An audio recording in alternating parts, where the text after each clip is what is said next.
जय हिंद। आज हम लोग चलेंगे क्वेश्चन नंबर दूसरा में। इससे पहले क्वेश्चन नंबर 1 सॉल्व कर चुके थे, उसमें केवल आपको गुणनखंड करने के लिए कह रहा था। अब यहाँ क्या है, क्वेश्चन नंबर 2 जो है प्रश्न वाले 1.1 का NCERT मैथ क्लास 10, ये बोर्ड एग्जाम के लिए बहुत इंपॉर्टेंट है, खासकर ये बिहार बोर्ड के लिए। तो पूर्णांकों के निम्नलिखित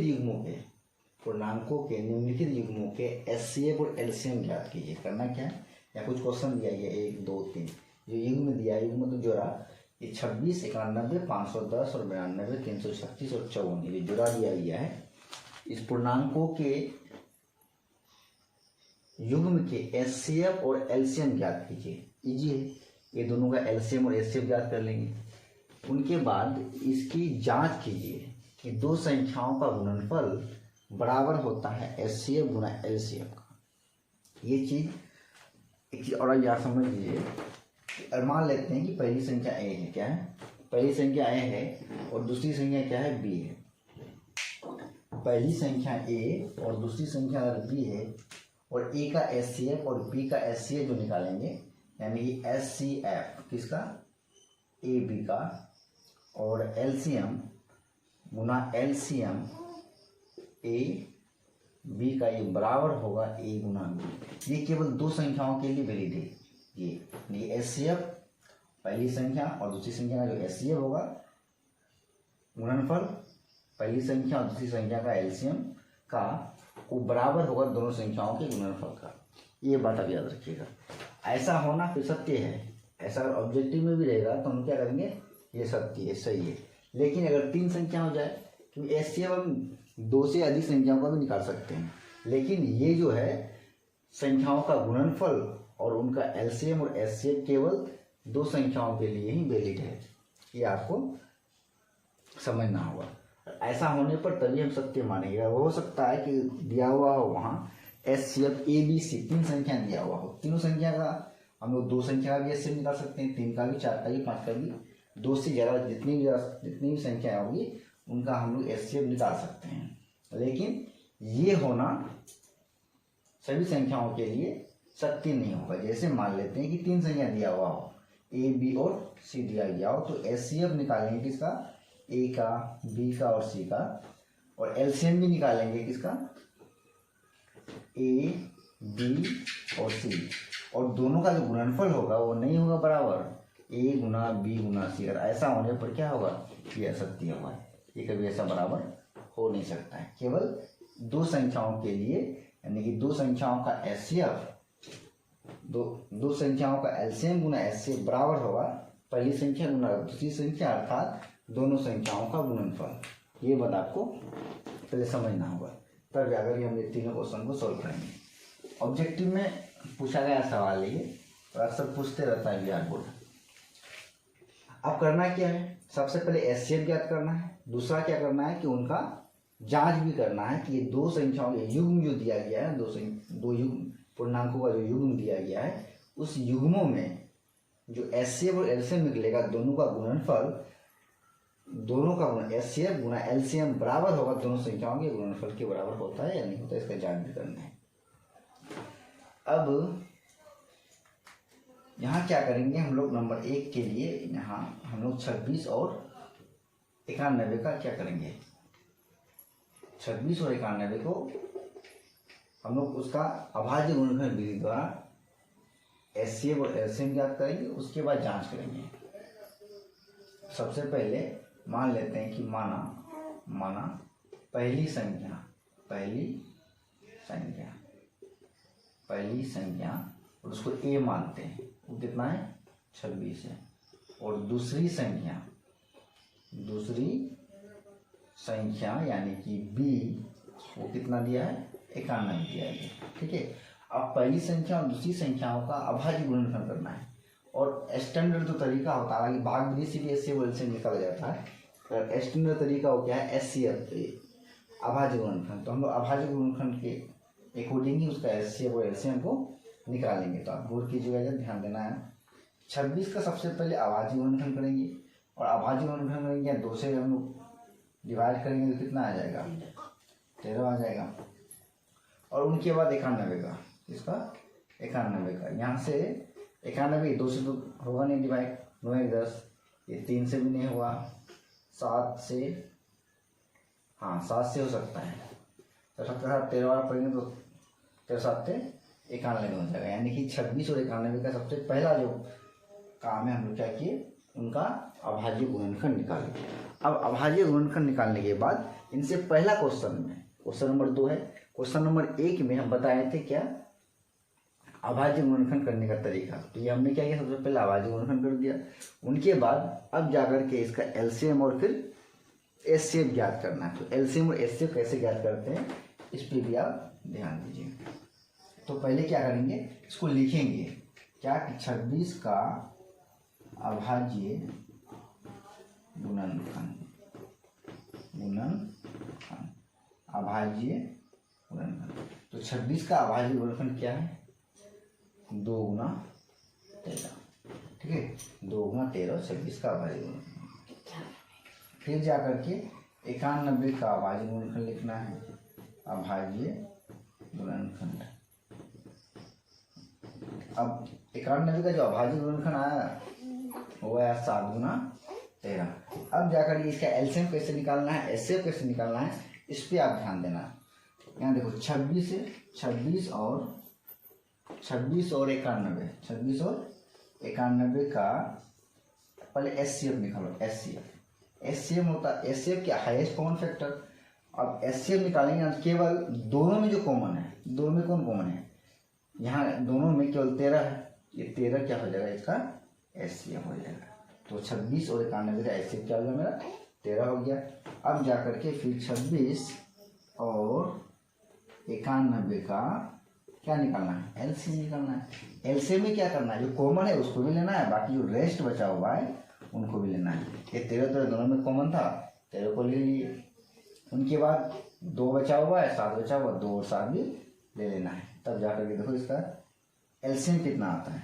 एलसीएम जो है ना 13 दूनी 26, 26 गुना 7 करिए कितना आता है, 26 गुना 7, 7 छुई 42 का 2 हाथ से 4, 7 दूनी 14 4 18, यानी कि 182 आएगा। एक बार गुना कर लेते हैं, 13 दूनी 26, 26 गुना 7, 7 छुई 42 का 2 हाथ से 4 हो जाएगा, 7 दूनी 14 और 4 14 4 18, यानी कि 182। कितना हो गया, 182 आ गया हम लोग का एलसीएम।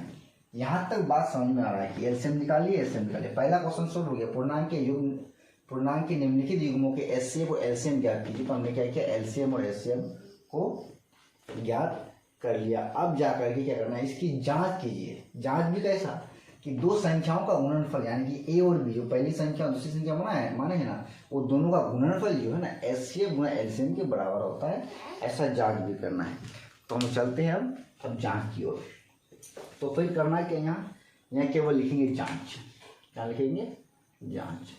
यहाँ जांच लिखने के बाद पहली संख्या गुना दूसरी संख्या, पहली संख्या क्या ए माने, तो ए गुना बी बराबर क्या होना चाहिए, एचसीएफ गुना एलसीएम। ऐसा अगर जांच में सही में ऐसा सत्य पाया जाए तो प्रूव हो गया मेरा। सत्य पाया नहीं जाएगा तो प्रूव नहीं होगा, हालांकि सत्य पाया जाएगा, दो संख्याओं के लिए चीज वैलिड है।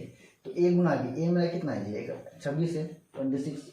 तो 26 गुना 91 बराबर, 26 गुना 91 बराबर होना चाहिए एचसीएफ कितना आया था, एचसीएफ आया था 13 गुना 182, 13 गुना 182। आज 26 को 91 से गुना कर दो। तो यहाँ क्या करेंगे, 91 गुना 26, 6 कम 6, 9 5 45, 954। यहाँ हो जाए गुना, यहाँ हो जाए 2 1 कम 2 और 9 दूनी 18, कितना आ गया 6, 4 2 6। उनके बाद आ जाएगा यहाँ 4 2 6, यहाँ गुना करना 91 गुना 26 ना, 6 कम 6, 9 5 45, 954। यहाँ तक खत्म हो गया। 2 1 कम 2, 9 दूनी 18, ठीक है। 6 कम 6 नीचे आ जाएगा, 4 2 6 हो गया और 8 5 हो जाएगा 13, एक और एक कितना हो जाएगा 2, यानी कि 26 और 91 का जो गुणनफल वो कितना आ गया मेरा, वो आ गया 23 66 आ गया। अब जाकर 182 गुना 13 करना है। 182 गुना 13 करने पर कितना आता है, यहाँ देखना है, 182 गुना 13, 3 दूनी 6, 8 3 24 का 4, हासिल 2 3 2 5, ठीक है। 3 दूनी 6, 8 3 24 का 4 और 3 2 5 गुना 2 1 कम 2, 8 1 कम 8 और यहाँ 1, 6 कम 6, 4 दूनी 6 और 8 दूनी 10, 3 13 का 3 और 2 कितना हो गया 23 66। 23 66 आपको कैसा लग रहा है? बात सही है कि नहीं है? जांच करने के लिए क्या कहा कि दोनों संख्याओं का गुणनफल एचसीएफ गुना एलसीएम के बराबर है, तो बिल्कुल बराबर है, यहाँ लिख देना है हम लोग को प्रूव। और ये 1 नंबर हम लोग का सोल्व हो गया। क्वेश्चन नंबर 2 का जो पहला क्वेश्चन था ये सोल्व हो गया। थोड़ा फास्ट में उतार लीजिए आप लोग, फिर जाकर हम क्या करेंगे दूसरे क्वेश्चन में चलेंगे। ठीक है, अब सेम दूसरा क्वेश्चन में करना क्या है, सेम प्रोसेस है, इसी तरह से बनाना है। क्वेश्चन का रूप चेंज होगा, बाकी जो प्रोसेस है वो सेम रहेगा। अब यहाँ हम लोग इस तरह से मिटा देंगे। मिटाने के बाद क्वेश्चन नंबर 2 में चलेंगे। क्वेश्चन नंबर 2 में क्या होगा, माना पहली संख्या में वही होगा, दूसरी संख्या भी वही होगा। पहली संख्या ए और बी मानना है, तो ए मेरा क्या है, दूसरा क्वेश्चन के लिए 510 ए हो गया और बी जो है वो हो जाएगा 92। वो क्या हो जाएगा 92 हो जाएगा।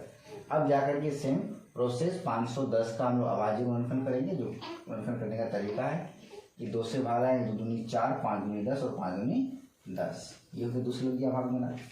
ठीक है, अब ये 5 2 10 5 15, 3 से लग जाएगा 8 3 24 और 3 5 6 15। फिर जाकर ये 3 से लगेगा और 3 से नहीं लगेगा, 5 से लग जाएगा। 5 से कम 5, 7 5 35, 17 5 85 जाएगा, यानी कि 510 का अभाज्य गुणनफल ये निकल गया। अब आकर के 92 का अभाज्य गुणनफल निकाल लेते हैं। 92 क्या हो जाएगा, 2 से भाग जाएगा, 4 दूनी 8 और 6 दूनी 12। फिर जाएगा 2 से भाग जाएगा, 2 दूनी 4 और 3 दूनी 6, यानी कि 2 2 और 23 आ जाएगा 92 का। सेम हम लोग को लिखना क्या है, 510 का अभाज्य गुणनफल लिखना है।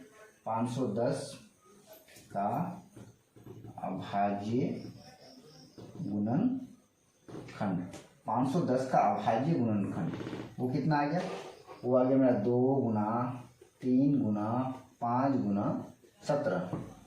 फिर जाकर के 92 का अभाज्य गुणनखंड, अभाज्य गुणनखंड 92 का अभाज्य गुणनखंड कितना आ जाएगा, 2 गुना 23। ठीक है, अब हम लोग एलसीएम एचसीएफ कैसे निकालते हैं, एलसीएम और एचसीएफ जो है वो निकालते हैं हम लोग